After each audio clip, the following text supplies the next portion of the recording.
Mga ka-Republic, matapos bigyan ng Hinebra ng magandang Christmas gift ang kanilang mga fans nang talunin nila ang Magnolia noong Manila Clasico, ang hangad naman ni Coach Tim Cone ay manalo ng championship ngayong papasok na taon. And basically ay ganyan din ang gustong mangyari ng kanyang karibal na si Coach Chot Reyes.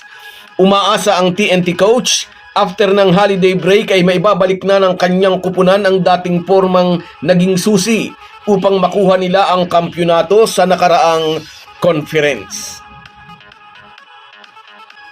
Pag-uusapan po natin yan, pero bago ang lahat ay maglalambing po ako sa inyo na isubscribe ninyo itong ating channel at kung di masyadong makakaabala ay i-like at paki-share na rin ninyo. Malaking bagay po yan sa aming mga vlogger. Maraming salamat. Mga ka-Republic, natuwa si Coach Tim Cone at ang buong team ng Barangay Hinebra na sa araw ng Pasko ay napasaya nila ang kanilang mga tagahanga. Nanalo sila sa kanilang huling laro sa nagpapaalam na taon at laban pa iyon sa mahigpit nilang karibal na Magnolia Hotshots. Ngunit kahit Christmas Day Clasico pa, iyon ay isa lang ding pangkaraniwang panalo. Isa lang din ang bilang sa record sa team standings. Kaya nga mas malalaking panalo ang kailangang maitala ng Hinebra, hindi lang ang Gin Kings, kundi ang lahat ng kupunan. Paparating na ang liga sa gitna ng conference, and this time ay nararamdaman na ng ibang team ang pressure, especially yung mga team na mas marami ang talo kesa panalo. Good thing is, medyo okay naman ang record ng Gin Kings, 4 na panalo, 2 talo. Ngunit hindi lang yan ang gustong ma-achieve ni Coach Tim Cone para sa Barangay Hinebra at para na rin sa kanilang mga fans. Sinabi ng American Mentor, sa year 2025 ay gusto nilang manalo ng championship. Kung inyong naaalala, 2022 pa nang huli silang sumungkit ng kampyonato. Laban iyan sa malakas na guest team na Bay Area Dragons. Malakas na nga ay sobrang magulang pa. Gumawa ng gimmick na injury, una kay Miles Powell at sumunod kay Andrew Nicholson. Nagbao ng extrang import upang halin-hinang gamitin depende sa lakas ng katapat nilang kupunan. Dihadong-dihado noon si Justin Brownlee. Anyway, in fairness ay malakas din naman talaga ang Bay Area Dragons. Bukod kay Nicholson na almost 7-footer ay nasa roster din nila noon sina Hayden Blankley, Glenn Young at Kobe Lam. Nahatak ng tropa ni Brian Gordon sa Game 7 ang final series. Sa Philippine Arena ginanap ang Game 7 na umatrak ng halos 55,000 live audience. Nasindak ang guest team sa Pro Hinebra crowd, halatang naapektuhan ang kanilang laro sa kantsaw at sigawan ng mga Hinebra fans. At nagkataon kompleto noon ang tropa ni Coach Tim Cone. Healthy ang lahat ng player. At isa rin iyon sa best conference ni Christian Standhardinger na kalaunay nanalong finals MVP. Iyon ang huling kampyonatong naibulsa ng Barangay Hinebra. Nang mga sumunod na conference ay ginambala na sila ng mga injuries. Although lagi pa rin naman silang nasa top 4 at nakasalta pa nga sa final sa katatapos na Governor's Cup, ngunit hindi na ulit sila nakasungkit ng corona mula noon. Last Governor's Cup ay tinalo sila ng Tok and Tex sa finals. Kaya naman sa huling interview kay Coach Tim Cone, sinabi nitong gusto niyang manalo ng kampyonato ngayong year 2025. Optimistic ang American Mentor dahil naka-schedule na ang pagbabalik nina Isaac Go, Jamie Malonzo at Jeremiah Gray. Sa tatlong nabanggit, mukhang una makababalik sa aksyon si Jamie Malonzo dahil namata na itong nakikipag-team practice sa Hinebra.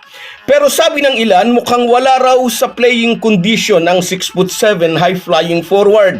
Mataba raw ito pero pinabulaanan niya ni Jamie Malonzo. Sadya raw siyang nagpa-bulk up o nagpalaki ng mga muscles para magkaroon ng extra power sa pisikalang labanan. 6'7" si Malonzo at high leaper kaya malaki ang maitutulong nito kay Japit Aguilar. 6'7" din si Troy Rosario na makakatuwang ni Malonzo sa wings. At kung magiging available na rin si Jeremiah Gray anumang petsa sa buwan ng Enero, may malakas na puwersa si Coach Tim Cone, lalo pat pumuputok na ang laro ng generational point guard na si RJ Abarrientos. Steady rin ang laro ni Scottie Thompson na nagtarak ng buzzer-beating 3 noong Christmas Day Clasico. Nariyan pa si Stephen Holt na bukod sa may matalas na outside shooting ay isa ring mahusay na import defender. And speaking of import, para kay Coach Tim Cone ay wala pa rin katapat si Justin Brownlee, basta healthy lang ito at may sapat na local support. Nakikita itong lahat ng Ginebra coach kaya umaasa siyang aasinta sila ng kampyonato ngayong year 2025. Ngunit hindi yan magiging madali. May malalakas na team na hahadlang sa kanilang plano. At dito naman tayo sa ating kahalu-halong balita. Umaasa rin ang mabulaklak na 2025 campaign ng Talk and Text. Ang team na tumalo sa Ginebra sa Governors Cup Finals. May pantay na kartadang 2 panalo, 2 talo ang tropa ni Coach Reyes. At sa pagpasok ng bagong taon, umaasa ang TNT coach may babalik na ng kanyang mga bataan ang dating pormang nagbigay sa kanila ng titulo sa first conference. Sa January 7, haharapin ng TNT ang Meralco at sa January 11 naman, makakabakbakan nila ang Converge. Sinasabing ang Fiber Xers ang dark horse ngayong Commissioner's Cup, kaya masusubukan ang tikas ng mga bataan ni Chot Reyes. Maraming nagtatanong kailan daw muling maghaharap sina Justin Brownlee ng Ginebra at Randy Jefferson ng Talk and Text. Mangyayari po yan sa January 17. Isang magandang laban na naman dahil mainit ding magkaribal ang dalawang pupunan. So guys, yan lang muna. Hanggang sa muli. Kung wala po kayong mga viewers namin ay walang magtatagumpay na vlogger. Kaya salamat po sa inyong panunood. Shoutout sa iyo, Merson Kabady Vlog. Happy New Year din sa iyo. Ingat ka lagi dyan.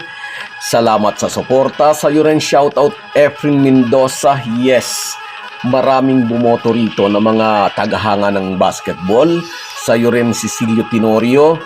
Yes, Happy New Year din sa iyo. Salamat sa suporta. Sa iyo rin Alfredo Lacerna Vlog. Yes, siya ang humatak sa mga fans ng Ginebra. At sa iyo rin Bercy Kuntawe. Yes, salamat din. Salamat sa panonood, idol. Sa iyo rin Lope Bucalos, manigong bagong taon din sa iyo, sir. Salamat sa suporta. At sa iyo rin shoutout Charlotte P. Kayanan. Yes, maligayang Pasko rin sa iyo at manigong bagong taon. Eduardo Solis. Yes, katulad po kayo ng tatay ko, masyadong makajowerski. At sa iyo rin Sunny Shen TV, Happy New Year din sa iyo. At sa iyo Happy New Year, Rosemary Juan at sa iyo Bia. Happy New Year sa ating lahat. Kahit gaano po tayo kabisi ay huwag po nating kalimutan ang ating buhay espiritual. Lagi po tayong magpasalamat sa bawat araw na dagdag sa ating buhay. Malaki po ang maitutulong ng pananalangin araw-araw. Isang paalala po mula sa inyong Halo-Halo Sports Republic.